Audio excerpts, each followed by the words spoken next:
The following podcast is a Dear Media production. Oh my gosh. Okay. I was just about to start the podcast. Then my dad texted me about my Mimi, and now I'm so emotional. I'm like crying. You guys, I can't start the podcast out crying. Or I can. That's fine.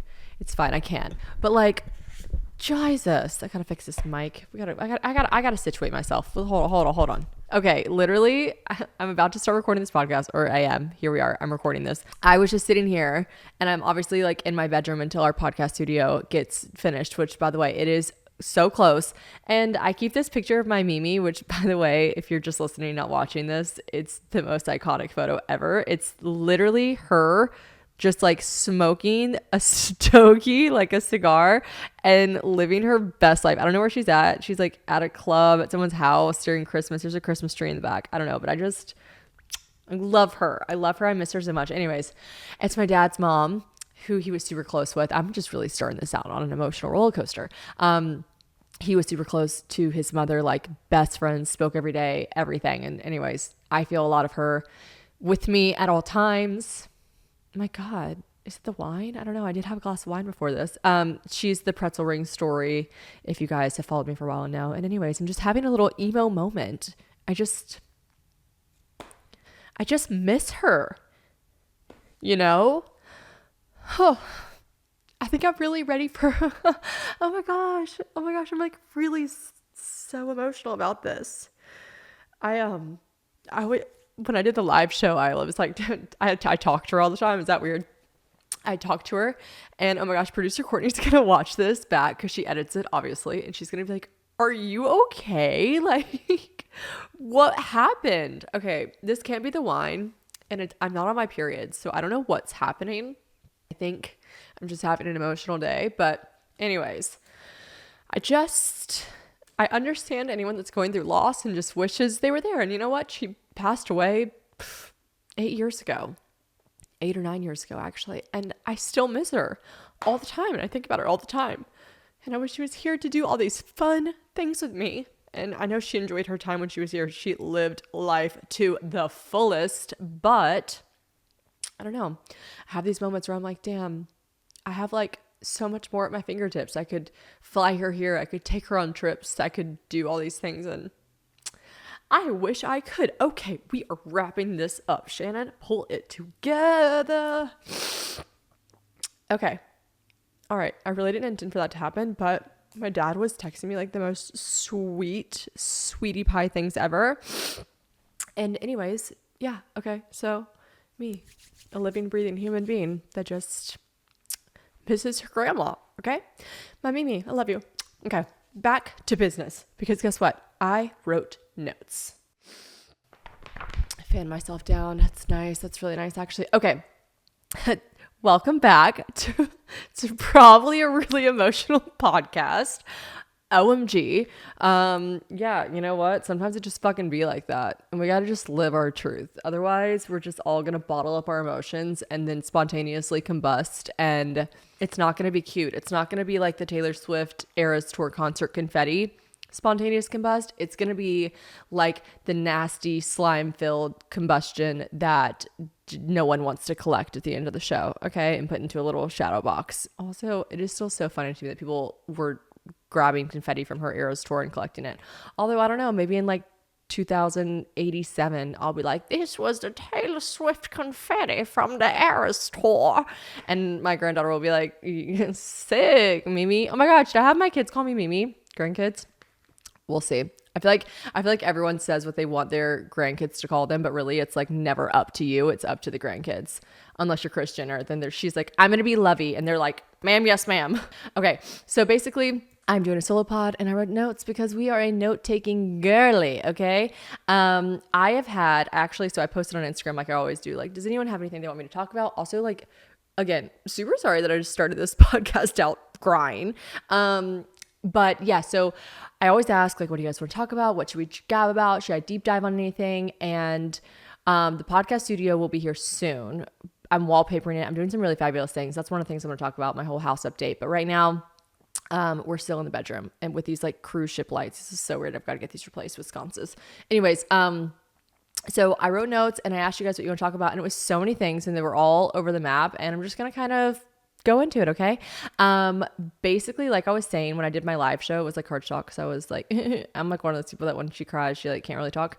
But basically the live shows are going fantastic. I don't know why I just did that plurally. I've literally only done one. It's great. I wrote this at the very end of my notes, but I was thinking about this today because my shows in Washington and New York are this weekend, and I need to prep for them. Obviously, I need to like figure out the things I'm going to discuss and all the run of show things and, you know, accoutrements that come along with it. And I'm not nervous in the same way that I was for the Nashville show. For the Nashville show, I was absolutely consumed with stress and anxiety. I don't experience anxiety very often. I feel very, very privileged to say that. But it's the truth. I don't experience it. I didn't have it for the first time in my life until I was 23. Actually, like after Very Cavallari, whenever I got off the show, I just experienced like a lot of anxiety, and I've talked about that a little bit here and there, but basically all this to be said, like I just like, it's not a feeling that I really was able to place at first. And then when I explained it to someone, they were like,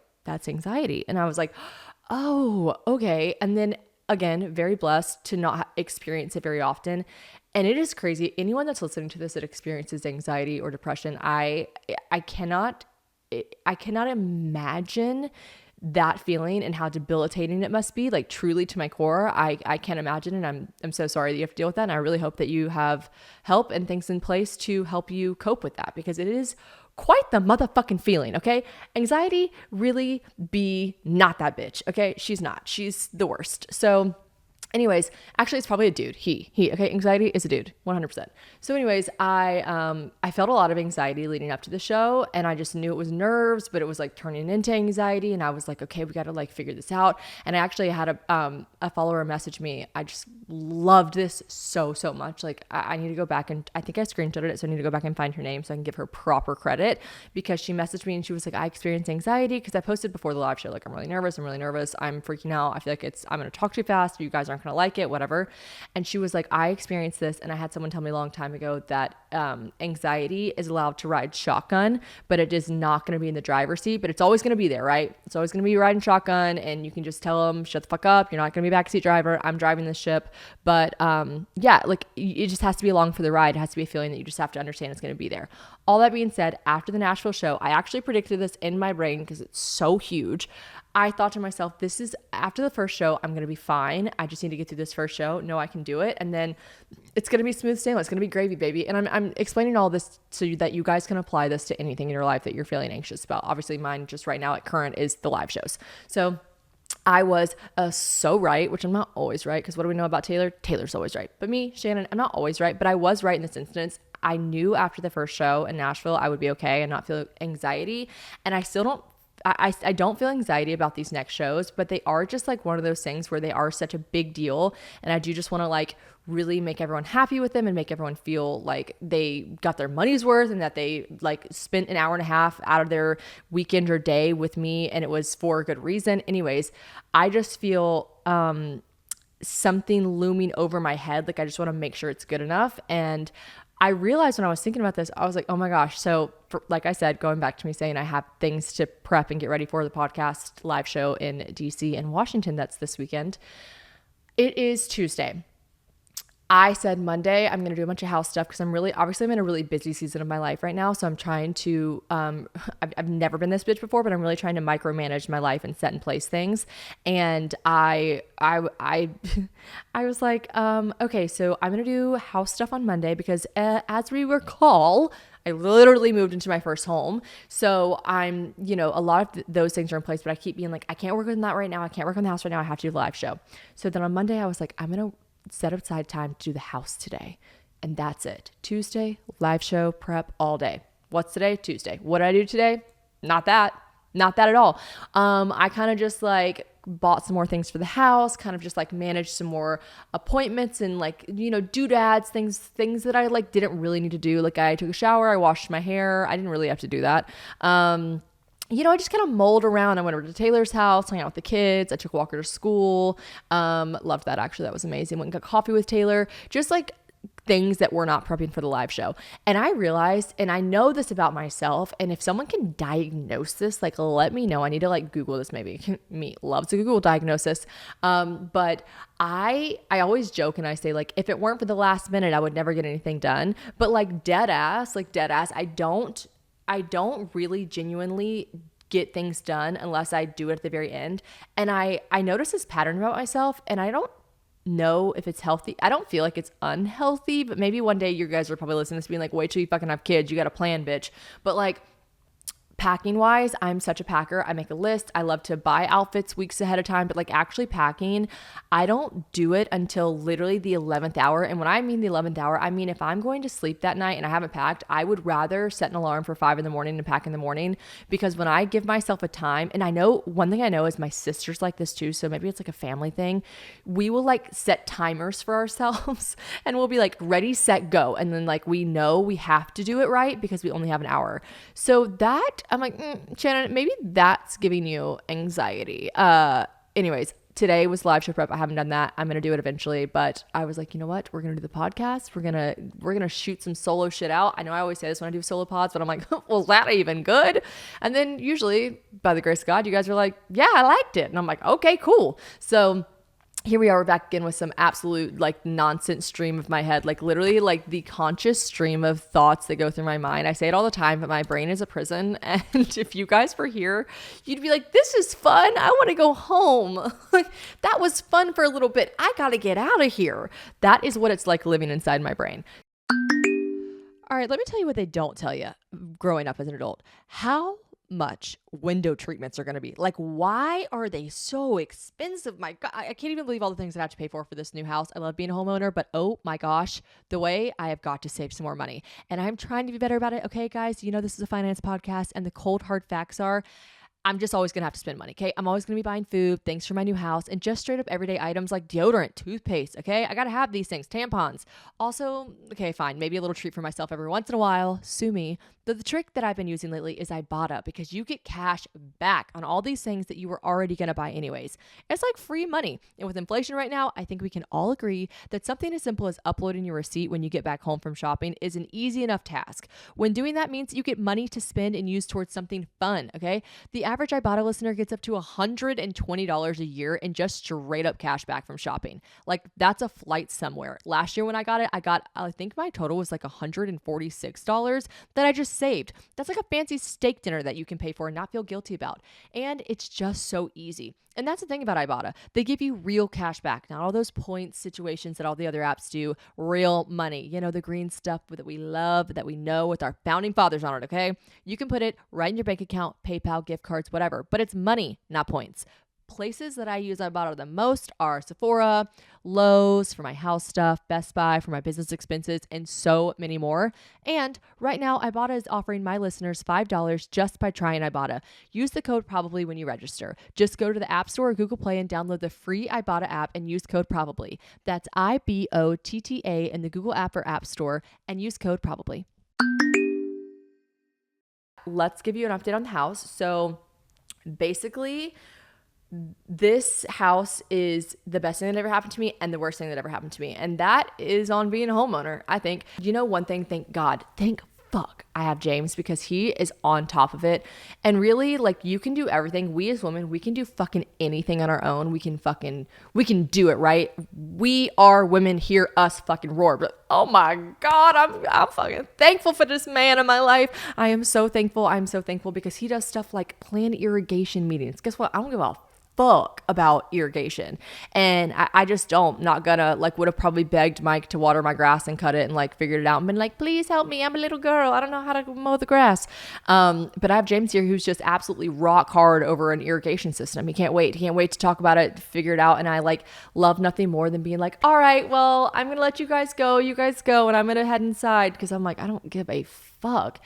Anyways, it's the best thing and the worst thing that have ever happened to me because it's never ending. It's never ending. And like, I think all the time, I says to myself, and I know just on the last podcast, Taylor and I talked about how, you know, fortunate and blessed she is to have help and to have a nanny. But like, I always think to myself, how does Taylor do it? How does Taylor get all this? How does anyone that's listening to this podcast that has children, and I want kids so bad, I'm honestly starting to get really bad baby fever, which is going to be fine. Like, I'm going to get over it. I'm gonna, wait because I do not need a baby in my life right now. But like, I'm just getting like suburbia mommy baby fever. And I think it is eradicated so quickly every time I think to myself, how do they do it?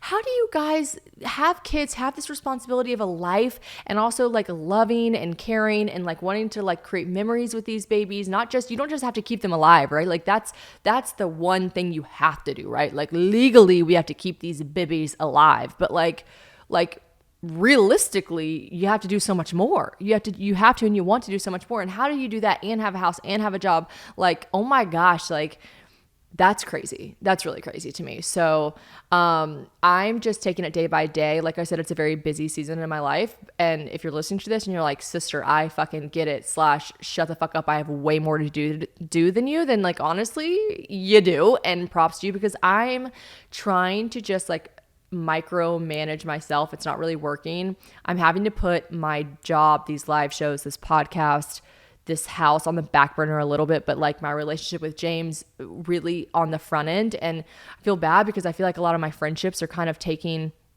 a toll because of it. And I actually was just thinking about this today. I'm having a really emotional day and I swear I'm not on my period. It's like crazy. I just have started to feel really guilty for the friendships that I have that I'm not being able to tend to very much. Like I feel like I have this beautiful garden full of beautiful flowers of friends, and I'm letting some of them like wilt in the sun a little bit because I can't. And I have the best friends ever who are not expecting me to be, BFF of the world right now. Like they get it and I appreciate that, but I'm here to say that it's just taken a toll on me because I'm just feeling like, I'm feeling like I'm not asking my friends, like, what are you up to? How are you doing? Like, oh my gosh, tell me about XYZ. And like, I in my brain, I'm like, I need to do that. But then I'm like, oh my God, I don't have time to do that.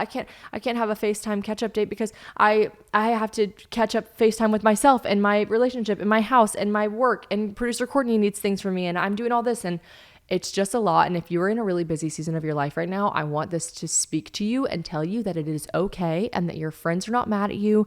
And if they are, tell them super kindly, nicely that you've got a lot going on and they're going to be okay with it. If they're your real friends, they're going to be okay with it. And I guess I'm just word vomiting right now, but I'm just like really, it's like every other day I spiral just a little bit. So the house updates are going great, other than the irrigation system that I couldn't give 7 fucks less about. I'm like, let our grass die. I don't care. I don't care. Don't care at all. But I'm trying to figure out inside of the house wise, things that I'm absolutely decided against. And I had a lot of questions whenever I was like, what do you guys want me to talk about during the solo pod? You're all like, how are you saving money? How are you, this is the finance podcast, as we all know, but like, what are you doing? Like, give us the steps. And I really tried to think about it and I realized I didn't have enough to say about it to really like deep dive on it. I was like, I'm just trying to be more consciously aware of not needing things so frivolously, which is probably a me thing. You guys were probably listening to this being like, sorry, bitch, we weren't buying a Prada bag every weekend. And neither was I, but it was like every other weekend there for a little bit. I just had so much disposable income that I know the trolls are rejoicing right now because they're like, we told you she'd be broke one day. Guess what, motherfuckers? I'm not broke, but I'd have a lot more money if I wasn't shopping the way I was. So basically, it's just like dumb little things like that that's not like probably interesting to anyone, that I just had to fucking relax and chill and stop buying and shopping so frivolously. Just because I had this money didn't mean that it wouldn't be better saved for a bigger thing later on, like a home one day. So if you're a fucking boss bitch getting that coin, save it. Save a little bit of it. Save a percentage of it. But I just wasn't raised like that. My parents were just like living la vida loca, baby. So anyways, I got that gene. But we're doing better on that. But I'm trying to decide things in the house that have to be a priority and have to not be a priority. The next project, I thought the next big project was going to be our master bath, but it's actually not going to be, mostly because like no one sees that but us. And there was a tiny situation with our build. So I think I talked about this on Instagram a little bit, but basically our cabinets. So this is a builder grade home. That means like it's, these layouts were predetermined. We get to pick the finishes, we get to pick the paint colors, but like the exterior you cannot change of the house. Like I'm really lucky. I really love the exterior of my house. It's like beautifully white and like black shutters, and I'm really, really happy with it. But there are some things on the outside that I'll like, if I could change, I would. Like, oh, I wish my garage wasn't front facing. I wish it was on the side. Doesn't matter. You cannot change it. The layout's the layout you're given. My master bedroom's really close to the garage and laundry room. I probably would have swapped that around a little bit, but it doesn't matter. You cannot change the layout. You can only change like the fixtures, like the tile on the front end. And you have to pick all this stuff like 6 months in advance. And I really wanted to change my master bath. And now I've decided that's not a priority. The kitchen is, because like I was saying, the builders put the cabinets in, but I got to pick the color of the cabinets. And when I was picking them, I picked this really nice, pretty light color, brown, woodish color. And then when I came for, walkthroughs and whatever, I remember I walked through them and I didn't have electricity in the house yet. And I was like, so it was daytime, but it was like not, bright lit up with electricity. And I was like, hold on, why do I feel like these cabinets are so dark? And then I was like, it's just because the lights aren't on yet. And then like a week later, I was like, am I going crazy? Why are the cabinets darker than I remember? So then I went back, thank God, because James was abroad. And then because my mom doesn't live here and I was calling my mom and James for everything, plus Taylor was in the meeting with me, I had sent a bunch of pictures and I had this video showing it was timestamped, videoed, whatever, showing what color cabinet I was going with. And I was pointing to it. I was like, this is the color cabinet we're going with. This is the darker version, but I don't want the darker version. We're going with this light version and whatever. Basically, I found out that it was a total accident. No big deal. Honestly, I say no big deal and I always just cut myself off like it was a big deal, but it really wasn't. And I don't hate the cabinets at all, but they aren't technically the color I picked. And so for that reason, the builders are really cool, really nice. And they were like, that was a mistake on our part. And we are happy to like find a solution for you. What is the solution? And there were two options. One would be to replace all the cabinets. And at the time that would have pushed my move-in date to like 2 months later, which I didn't have a place to live. As you guys know, don't worry. I'll give you guys a granny landlord update on the small claims court. So basically I was like, that's not going to be a solution. What can we do? And they were like, well, do you have any interest in painting the cabinets? And because I have this whole Pinterest board idea for my kitchen, I was like, wait, I was literally going to pay someone to paint those cabinets eventually. Now it was going to be a project way down the line, but it was like on my mind. And they were like, okay, so we will paint the cabinets for you. Like that's something we will give you as a, whoopsie-doo, a make good on the situation. And I'm like, oh my God. Okay. So honestly, a happy accident. And I the more I'm living with these dark cabinets, I really do not dislike them at all. They're nice. They're grand, and it's a good thing. So anyways, the kitchen is going to be the first renovation, and I just went and picked out the tile. It's really cool. Not tile, sorry, stone, like the cabinet and not cabinet, the countertop, sorry, the countertop stone. I just picked all that out and I'm really excited for the backsplash and everything. So TBD, you guys will have to see that because I'm going to be such a fucking annoying little influencer and make you guys wait so I can do some weird transition where I like snap my fingers and then the, kitchen changes from what it is now to that. Okay. Anyways, that's what I'm doing. But that's the first big reno. I am packing to go to my live shows this weekend. I am so excited. So that leads me to the next point. I am going into my little crawl space and I am getting my base luggage. Okay. And and I've said it before and I'll say it again, I am the queen of packing. No one can beat me. I should win an award. I am the best of the best. And I promise you guys, I will draw up a whole blueprint of how to do it. But here's the thing about packing. Here's what it starts with. Luggage, and good luggage. It's just simply got to be good. It is the blueprint essentially to the packing list. And listen, I've tried them all, so you guys don't have to. And bar none, the best on the market is Base. The way this luggage will literally solve all of your problems is insane. Beginning with my personal favorite aspect, the overweight indicator, because ain't nobody trying to have all their luggage spread out for the world to see at the Delta counter while you try to remove a pair of shoes and a curling iron and 2 pill bottles while your thongs are flying all over the place because the lady at the counter was like, I promise you could just move some of this stuff over. And you're like, oh my God, this is like the bane of my existence. And it was like 4.5 pounds over and you didn't know what to do. Well, not anymore, because the Base luggage has this little red dot on the side that'll come up if your luggage is overweight. It's iconic. Like, how has no one thought about this before? I'm so mad I didn't think of it first. It is also like this little stress ball squishy cushion on the underside of the handle. It is the most comfortable thing ever while you pull it. I can't really explain how much I love this, but any other suitcase that I hold now, I'm like, ooh, this is a hard handle. I need my Base luggage. It glides like a dream because there's nothing worse than a suitcase that does not roll right. I also love to put my weekender bags right on top. They like slide in. They have that little gap in the back that you can just slide over your suitcase. I've given them before as gifts because they are just that iconic. Like I said, they slide right over your suitcase. It's got so many amazing interior pockets. And my favorite thing, it's this genius underneath zipper compartment for shoes. That's like this hard space underneath.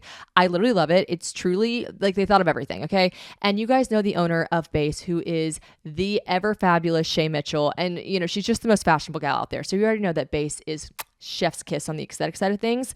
And look, it looks so chic, so trendy, which is always the vibe when we're traveling. And I simply would never use anything but base, okay? They also just came out with a lot of cool bright colors. In addition to their classic neutral colorways, I have the whole set of gray. I love them. I could talk about them for hours, but I'll get to the discount, okay? Right now, Base is offering my listeners 15% off your first purchase by visiting basetravel.com/probably. Just go to basetravel.com/probably for 15% off your first purchase. That's BEIS travel.com/probably. I do have to pay for things on the front end. So like I'm getting my closets redone using Container Store. It's great. They've been wonderful, except for it's so fucking expensive. And they're like, don't worry, you get a VIP 25% off. And that's not VIP like because I'm an influencer. That's VIP like you just get it if you go there. It's like a marketing scheme. I'm like, oh wow, a discount already. Wow, how great. Walk through the door. They're like, it ends in 72 hours. I'm like, no, it doesn't. I do this for a living. I know it doesn't end in 72 hours. Shut up. But all that being said, I'm like, I just like don't get when companies say that. Like, tell them now here's the thing, the like a little influencer insider, when I give codes and they say like this code only works for 72 hours, it does. They do shut the code off after 72 hours, but then like a month later, I get the code again. So like I get it. They just want like to, really press the hastiness of it so you guys will buy it really quickly. But I'm like, okay, and I get it. When I walk into Container Store, I know this deal is not only for freaking 72 hours, but whatever. It was basically the best option as far as timing and pricing, but I forgot that you can do this in life. You don't have to pay for everything. Well, some things you do, like the kitchen. They're like, yeah, we need that deposit now. And the deposit is 70%. And then I'm getting my front door changed. Again, this is builder grade home. So like, I don't see an issue with the front door. It's not like I'm like, I hate it every time I walk in, but I would like to upgrade. I'm an upgrading kind of bitch. So I'm replacing my front door and my back door situation, and that cannot literally get installed until December of this year, but they need the money now. And I'm like, that's nice and convenient for me. So it's a lot of projects up front money, and then I know I'll just be really happy when it's all done, but oh my God, it's just like it all leaves your bank account at once and you're like, oh my God, sell everything, sell all the purses. I don't need them. But yeah, so updates on the house is basically we're just taking it one project at a time, and I'm trying to not go completely broke in the process. And if you can relate, let me get a amen. Pour one out for the homies. So I just got back from New York. James and I went for a wedding. Bridget and Mike's wedding was the most stunning thing ever. Like I cannot express to you. They had it filmed and photographed to the nines, and it was really cool because they like wanted us to all be really present during the wedding. So obviously we were still allowed to take pictures and photos and everything, but because we knew not to post them until like a certain amount of time because they had people like filming and doing stuff, it was kind of nice because you felt more inclined to be present. You're like, you could see everyone capturing the things around you, that it made you more inclined to just like really enjoy yourself while you were there. And it was in New York, and it was just the most gorgeous, stunning venue and flowers. And then of course, like the model-esque that Bridget and Mike are themselves. Just wonderful. Bridget's the owner of the bar. I love their sweatshirts. I'm shocked I'm not wearing one right now. But also I want Mike to do my hooded eyelid surgery one day. I really want to get my hooded eyes fixed. That's another thing that's on the back burner of life. But yeah, we had a fantastic time, and James and I hadn't been to New York together. And well, okay, we went to the Hamptons, but that doesn't really count because we literally landed in New York at LaGuardia and then like got in the car and drove straight to the Hamptons. And when you're in the Hamptons, you don't really feel like you're in New York City. It's like very country cottage vibes. All of us kept saying, I can't believe we're in New York right now. We feel like we're on like a lake in Wisconsin. So anyways, first time we'd been back in the city, like NYC, baby, since I think last October, whenever I sold my apartment and he first came to visit me after we were like doing long distance and stuff. So it was really fun to be back in the city. But I will say it's so funny because it's not that I forget that James is from London, but like I grew up in the country, right? Country mouse in Gilbert, South Carolina. Shouts out. We love ya. I grew up there, and then I moved to Nashville, which is still the South, a big city, but still the South, and definitely loud, definitely noisy, where I lived and where I've lived in Nashville in my life. It's definitely been noisier. But then we moved to Franklin, and the utter peace, the birds chirping, the grasshoppers hopping. What do they do? They croak, they creak, the grasshoppers squeak. I don't know, whatever. Like, it is so peaceful here. Like the silence is so nice. I really thought I really thought, oh, this is funny. I actually ran into Kristen in the grocery store, in like a random grocery store. She's like, what are you doing here? I was like, I just moved here. We had a really pleasant and lovely conversation. She had her kids with her. I hadn't seen her kids in so long. And I was like, yeah, we just moved to Franklin. And she was like, oh, really? How do you like it? And I was like, you know what? I really thought I would miss the city. I thought I would miss Nashville. And I know I will eventually. But like right now, I'm just like, I love it. I love it. I don't miss the toot toot honk honk party. Like, I can't wait to go back and visit that. But right now I'm just really vibing with the countryside. Okay. So, I'm really leaning in. Anyways, we go to New York and James is like, when we're like walking down the street, I love New York. Like I said, I grew up in the country. So anytime I go to the city, I'm just like, ooh, big city vibes. And he was like, oh my God, get me out of here. Like, I just want to be back in Franklin. He also doesn't talk like that. He always says my accent's so bad, but it's like low-key kind of accurate. But he definitely was like, I am so thankful we live where we live. And I'm like, I couldn't agree more. But also New York is aggressive. You know, it's like toot toot honk honk fuck you. Like, it's like very that. And so, I mean, obviously it's a vast difference. But I personally loved being there. We were just walking around shopping. I love how much I love how walkable New York is. I really love it. I love the food. Shit is fucking God, I forgot how expensive it is. If you live in New York City, are you good? Like, are you okay? If you're listening to this podcast and you live in New York City, just send me your Venmo. I just need to help you out. Like, what's up? Like, how are you doing? Like, do you have a job that pays you enough? Because like, how could you? It is so crazy how expensive it is. Smoothie, $14, $16, $26. Like, it's crazy how fucking expensive New York is. Wow. It was just nuts. But we had a great time. It really was wonderful. I am so happy that I get to tell you guys about this because I have been obsessed with Drizzly. I swear, as long as they've been a company, I have literally loved them. And there's quite literally nothing better than when a company I'm already obsessed with and use all the time decides that I can talk about them on my podcast and they're going to pay me for it. Like, working with Drizzly, my favorite alcohol delivery app, is a dream come true. I legit have been using them since they started, like I said. And honestly, at this point, I would pay them to let me talk about them. I love it that much. It makes my life so much easier. It has been my go-to app for drink delivery for years, because it is simply the most convenient way to get beer, wine, spirits, any kind of alcohol that you need delivered right to your doorstep when you want it. And when do we not, you know? There have been so many times that I'm at a friend's house and we're hosting or doing something and they forgot something from the store and I'm like, what are you guys doing? Because they're all arguing like, who should go? And I'm like, you guys just use Drizzly. And they're like, what's that? And I'm like, the best invention ever. I have used Drizzly so many times for gifts too, like housewarming, engagements, birthdays, you name it. It is the perfect if you're a last minute girly like me, or if you want to plan in advance, like if you know someone's getting engaged, you can have that bottle of champagne pop up right at their house ahead of time for it to be delivered. When I am running around the house before hosting a party, because you know I love to host, there's inevitably going to be something that I forgot, and I'm genuinely so thankful that Drizzly exists to fix all my problems. And the selection is amazing because it's all broken down on the app by selections of wine, beer, etc. So you can just like easily find what you're looking for by just typing it in. Like if I'm looking for a cab or if I'm looking for a certain tequila, you just type it in and then they'll see which store nearby you has it. I've been a fan forever. So like I said, I just love the opportunity to talk about Drizzly with you guys, and I have been using my own discount lately, okay? Like I've literally been typing this code in for myself to use for Drizzly. So obviously I'm going to share it with you guys too. Download the Drizzly app or go to drizzly.com. That's DRIZLY.com and use code probably to receive $5 off or a $0 delivery fee off your next order. Must be 21 or older, not valid in all states. Codes cannot be combined with any other offers. Not valid at all retailers, and code expires 9/8/23 at 11:59 p.m. Eastern Time. Segueing from New York and the reason we were in New York, I got this question. So basically, and whenever I got this question, I was like, ooh, that's a good question. Then I was like, ooh, this is a perfect prime example. So the question was, how do you handle not having kids before 30? Had me literally just saying I had baby fever, but like, LOL, like not gonna have a kid anytime soon, hopefully. Actually, not hopefully. Kids are a blessing. Oh my God, I'm doing that thing where I'm tiptoeing around everyone's feelings. I don't want to have children right now, but I also have baby fever, and it's okay. You're allowed to say that. But you always feel like you have to be like really like sensitive to everyone. And guess what? I'm sensitive too. So let me just say what I want to say.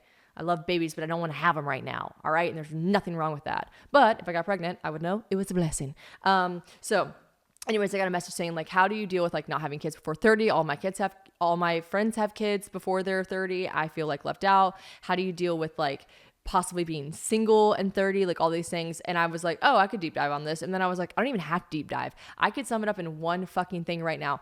Literally just went to a wedding for Bridget and Mike. If you guys don't follow them already, like look them up on Instagram. The most gorgeous, happy, like God-fearing couple ever. They're so wonderful. You're just so happy for them. People follow them to like the ends of the earth because like they're like the fucking Pokemon app that went viral. People could not like get off of it, right? You just like, you were so invested in their love. And here's the thing, and I can say this out loud because Bridget talks about it all the time. Bridget just celebrated her 40th birthday. 40. Now, here's the fucking annoying thing. She literally looks 25, but she is 40 years old. She met Mike, I want to say 2.5 years ago, maybe. I could be getting that timeline wrong, and I'm sorry, don't quote me on that, but like maybe not even 2.5 years ago. All I'm saying is, in her wedding vows and in her Instagram stories and all the things leading up to the wedding, like the days before, she was like, I am 40 years old. I waited 40 years to marry my husband, to marry the love of my life, to find the love of my life, to find someone. And I was at that wedding, y'all, and ain't not one person in there was thinking, oh, poor her. Oh, everyone was like, this is the luckiest bitch alive. Look how happy she is. Look how absolutely stunning she looks. Look how truly in love they are. Like, she is 40 years old. Again, I don't have to keep talking about how fabulous she looks. The age is just a number. But what I'm saying is she waited. I almost said this bitch, and I feel bad saying that about Bridget. But this bitch waited until she was 40, until she decided, yep, I'll marry you. I'll marry you. And she experienced heartache, and she experienced loss, and she experienced all these things before that.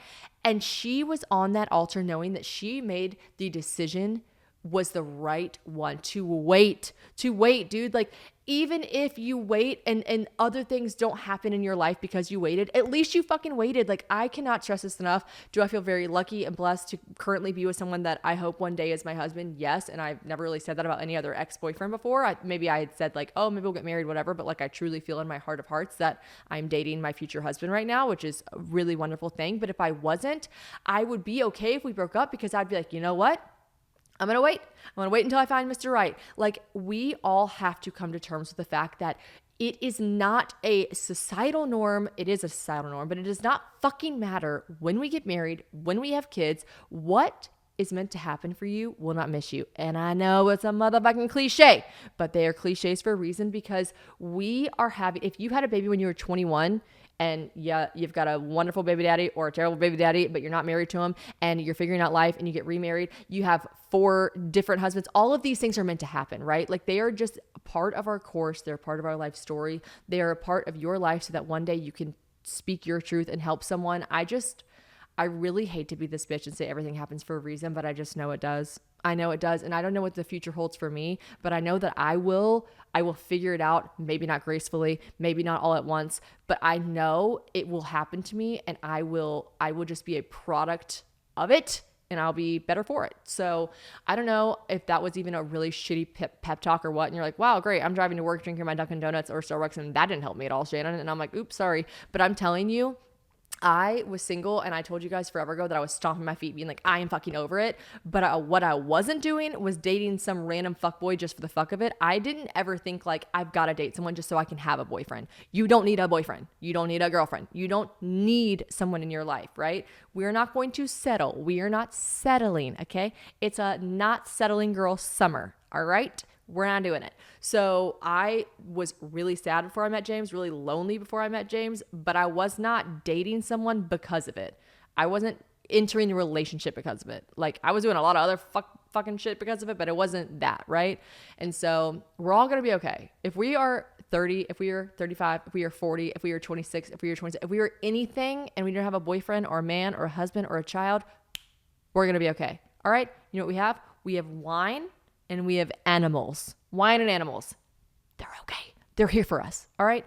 So anyways, also someone asked too, like, when are you guys getting a dog? And I'm like, when we are not traveling 24/7 and when we can have a dog. Although again, I'm getting like dog fever too. I'm like, it's living in a neighborhood. Everyone's got a fucking fence. I'm like, we should have a dog, but I love animals too much to not be able to like live with one 24/7. So I think we'll have to wait on the puppy, but anyways, that's my answer for dealing with not having babies or kids or anything. Like me and Taylor, like, she has 3 kids, 3 children, and I have 0, and it's okay. It is okay because it is not meant for the timing of my life right now. And I'm going to be okay with that. You know what, really, what I wish more than anything in these moments when I start rambling and I have like blah, blah, blah, blah, word vomit, if Anna Grace was here right now, if I started that sentence, she would have taken the sentence and turned it into some beautiful, well thought out, like calming, like her voice is so calm. She just speaks like this. And then she would have really made it make sense for you guys educationally and beautifully and spiritually. And you guys would have been like, oh my God, I really learned something from that. With me, you're not really going to learn something. You're definitely not going to think my voice is soothing, but maybe I'll make you feel like a bad bitch for a second. I don't know. Again, you could be driving to work with your fucking coffee being like, you didn't make me feel like a bad bitch. You made me feel more sad. And for that, I'm sorry. But I also started this podcast crying. So don't fucking come for me, okay? I'm having a moment. Listen, y'all are all on my hair journey with me, whether you like it or not. And I cut my hair in a straight up bob 2 summers ago. And honestly, I felt so flirty and fun with it. Like, it was a vibe. But then one day, inevitably, you wake up and you're like, shit, I want my long hair back, okay? But I didn't want to get extensions, okay? I'd done that before. I wanted to go the natural route. And here's the thing. The extensions that I had for 11 years were the kind that are glued into your hair follicle, okay? So it definitely resulted in a lot of hair loss, a lot of thinning for my hair, as to be expected for 11 years of having these in my hair. And I thought that was just my fate until I saw everyone and their mom, literally, using Divi. Divi is really just that girl. Like, it is such an amazing product for hair loss and thinning, and especially dry scalp, which is the bane of my existence. Like, dry scalp will be the death of me. And I used to think that I was really lucky to not have really oily hair, but now I realize that my scalp health is so important. And if it's too dry, that is no bueno. I started out using Divi shampoo and conditioner duo.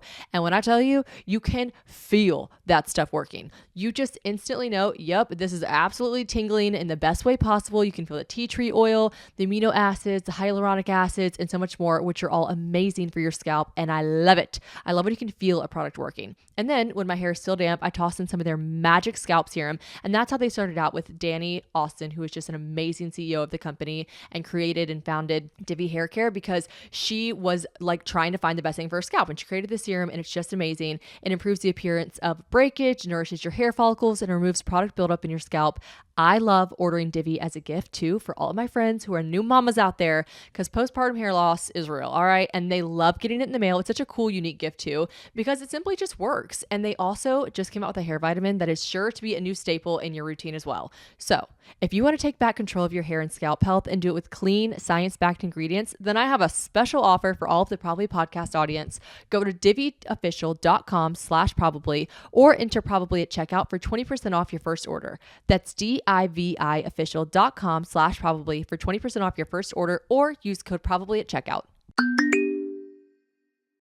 Okay, what else we got on the docket? Oh, so many questions, of course, about James and I's living situation. I had like a tiny little moment where I let the not trolls get to me, because you know what? A lot of people, and I got a lot of messages that were like, I did a questionnaire and people were like, I'm confused. Like, did you buy your house or did James buy the house, or did y'all split it? I thought you did this by yourself. I thought on the podcast you said you were so proud of yourself for buying this house by yourself. And so I don't want to call them trolls, because a lot of people were not trolling. They were just genuinely curious. And I put my life on display and like open it up for you guys to ask questions / then ask you to ask more questions. I'm like, ask me anything. So I'm not allowed to be like, ask me anything. Don't ask me that. And you guys are like, what the fuck? Like, you literally said, it's literally called an AMA. It's literally called ask me anything. And then I'm like, why'd you ask me that? Do you ask your friends that? You're like, bitch, no, but you said we could ask you anything. So you know what? You're right. I did say that. I encouraged it, actually. So yeah, influencers like me, shut the fuck up. You know, hey, Shannon, shut the fuck up.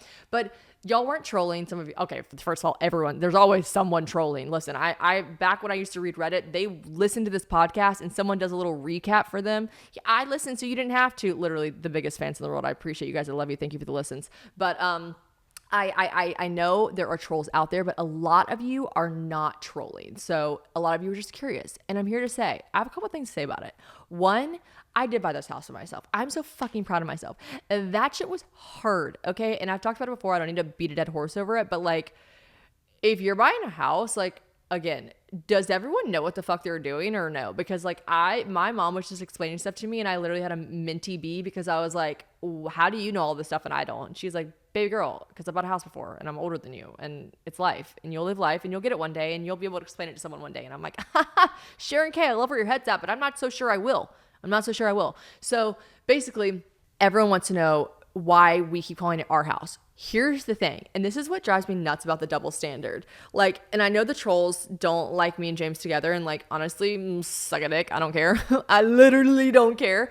But I know that like that is what fuels them from having all these like rude questions about like, well, why it's not his, it's yours, whatever. I'm gonna say this publicly for the first time ever. I dated someone for a very long time that everyone on the internet really, really liked. I really, really liked him.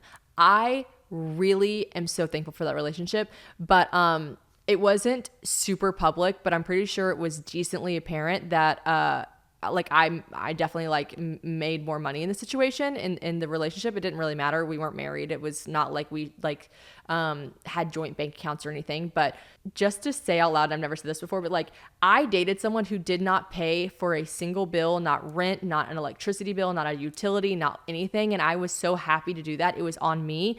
It was me who made him do that. So that's what I just want to say out loud, you know, for the record. Really, I maybe like, you know, I'll look back on this and be like, why did I publicly say any of that? That wasn't very nice to divulge, but it was because of me. I said, I want to live in this home. I want to rent this home. It is expensive, but I will pay for it. And I paid for the whole thing. I paid for the rent. I paid every penny of the rent. And then when it came to utilities, I was like, I want to live our lives and be happy. I can afford this. I'm going to do this. I was happy with him chasing his dreams. I was happy. And here's where the double standard comes in. First of all, you guys didn't have a problem with me doing that. No, never had one single troll be like, do you pay for this house? Do you pay for the bills? Like no one ever said anything. Everyone was like, I'm so happy you're with him. Then we get in people not liking James for whatever reason. Don't really care. It doesn't really matter. So many more people. There's like a 1% that don't like him, and then like a 99.9 who see my happiness and radiate like just like the love. So I choose to focus on you guys. But anyways, I just, that has always irked me. I'm like, what? You guys were so fine with my ex-boyfriend who didn't pay for anything, but okay. Anyways, my issue is with the double standard via men and women, because let me catch you guys. Actually, trolls be trolling. Y'all probably troll anyway. But like, I cannot imagine people coming for a woman who was like married to a man and was, you know, having babies and living her life and raising these kids and staying home and not technically having a like technical job. And I guarantee y'all wouldn't be saying these things. So it baffles me because James and I split everything 50-50. So that's why we call it our house, because he is paying for this house. And my ex, who didn't pay, we called it our house too, because guess what? If you date me, if you and I are in a relationship, it's ours, baby. It's 50-50. That's who I am. That's how I operate. That's how I was raised. That's how my family was raised. I grew up in a household that at some points in my life, my dad was the breadwinner through and through 100% of the time, right? And then at another point in my life, and actually at current, and my parents wouldn't care if I said this, my mom is the breadwinner right now and has been for a good amount of chunk of time now in our last like, you know, decade of life. And it has never been, well, I make the money. Well, no, I make the money. It's never been like that. I wasn't raised like that. So all this to be said, and I know I'm kind of rambling, but in my last relationship where I paid for everything, it was our house. I never called anything my house. I never called anything my this, my that. I never dangled that over his head or used it against him, because that's fucking shitty. And if you're dating someone that does that, that's shitty. And now that I'm in a relationship where someone pays 50-50, which was honestly a stipulation in going into a new relationship with me. Like I was like, okay, I've got to be with someone that can pay 50-50 at least, or contribute more. That's just like something I'm going to hold as a standard now. And, you know, love's love, but mama's got to pay those bills. And I thought to myself, in this next relationship, I want someone that can contribute more. And James does 50-50, and it's ours. But all that to be said is I find it really happy and exciting to call things ours, because they are. And we're starting this chapter in our lives together. So it's ours. And my man's paying the bills. My man's paying for the irrigation system. My man's paying for things. So it's ours. Anyways, I feel like I had so much confusion over that, and people were like, babe, we love you. We are not trolling. We're genuinely curious, because on the podcast, you were so pumped. You were showing the paperwork with just your name on it. You were showing all this stuff. And I hear you guys and I see you guys, and I understand how that could have been confusing. I really do. Because, you know, James did just all of a sudden like, boom, now he's in Franklin, and boom, now it's our house. And you guys were like, but you literally just posted like, yay, bought a house under 30. So then like, what are you talking about? And I'm like, I'm just saying it from a figurative of like happiness and all the different ways that it's ours. So anyways, Shannon, this is supposed to be this is supposed to take my mind off of stressful things. You are stressing me out. This is a stressful fucking solo podcast. Guess what? Me too. If I got to be stressed, you got to be stressed with me. You guys have to be stressed with me, all right? Listen, y'all are all on my hair journey with me, whether you like it or not. And I cut my hair in a straight up bob 2 summers ago. And honestly, I felt so flirty and fun with it. Like, it was a vibe. But then one day, inevitably, you wake up and you're like, shit, I want my long hair back, okay? But I didn't want to get extensions, okay? I'd done that before. I wanted to go the natural route. And here's the thing. The extensions that I had for 11 years were the kind that are glued into your hair follicle, okay? So it definitely resulted in a lot of hair loss, a lot of thinning for my hair, as to be expected for 11 years of having these in my hair. And I thought that was just my fate until I saw everyone and their mom, literally, using Divi. Divi is really just that girl. Like, it is such an amazing product for hair loss and thinning, and especially dry scalp, which is the bane of my existence. Like, dry scalp will be the death of me. And I used to think that I was really lucky to not have really oily hair, but now I realize that my scalp health is so important. And if it's too dry, that is no bueno. I started out using Divi shampoo and conditioner duo.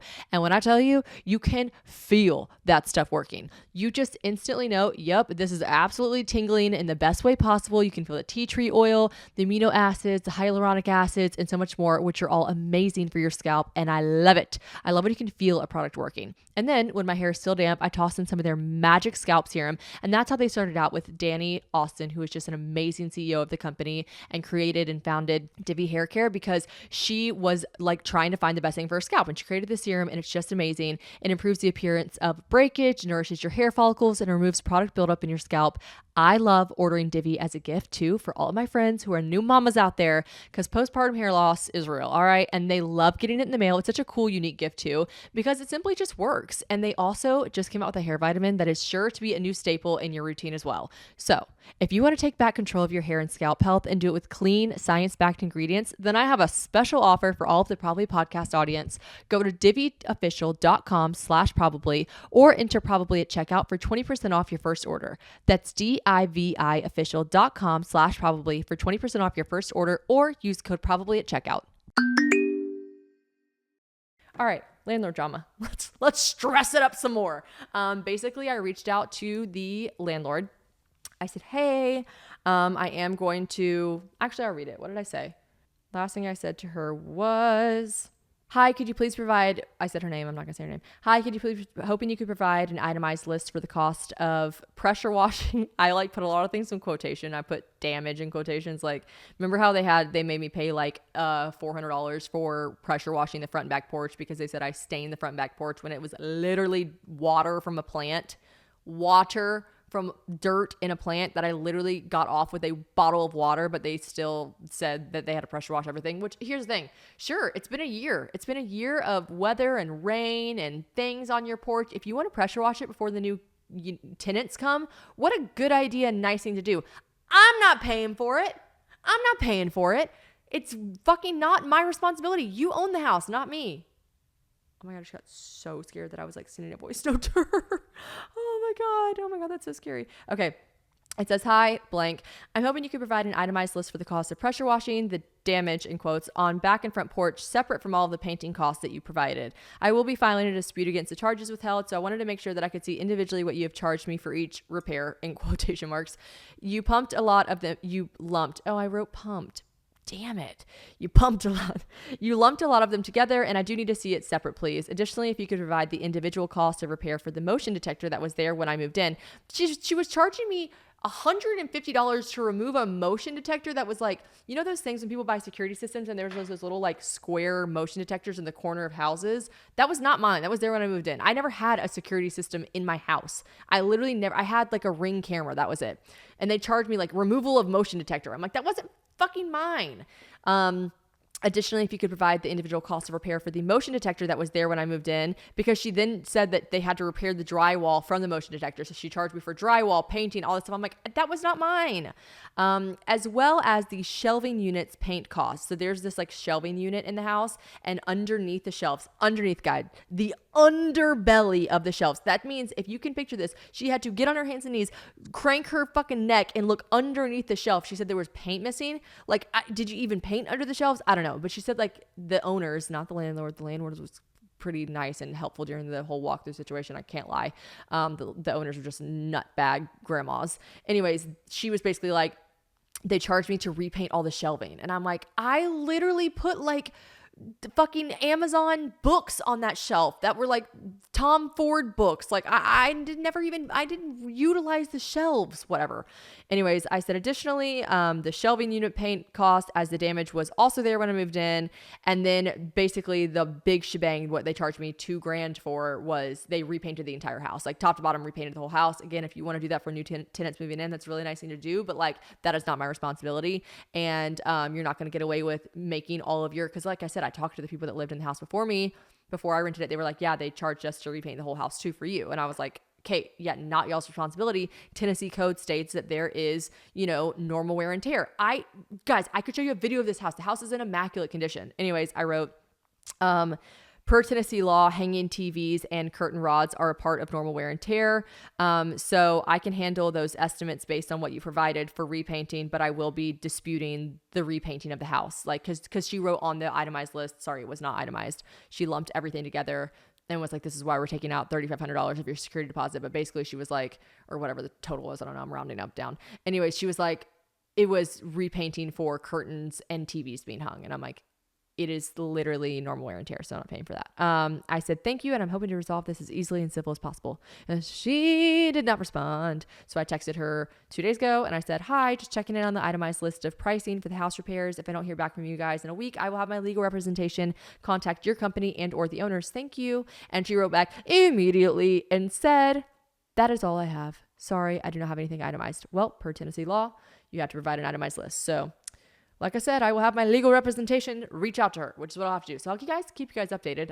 But that's as far as we're at right now with the whole situation. But my dad actually asked me the other day. My dad is like the sweetest, purest soul. He really is. But like, don't cross that man. Like, don't cross that man. And he's like me in the sense, and my mom's like this too. They're both Tauruses. Like, I don't know if they like both have this like innately in them, but like, don't fuck with their people. Like, do not fuck with their people. And me, their daughter, I is their people. So basically, my dad called me the other day randomly. He's like, hey honey, I just wanted to call you. And this is like such a Sharon K thing to say, not a Vic thing to say, but it was so funny. He was like, I just want to call and reach back out.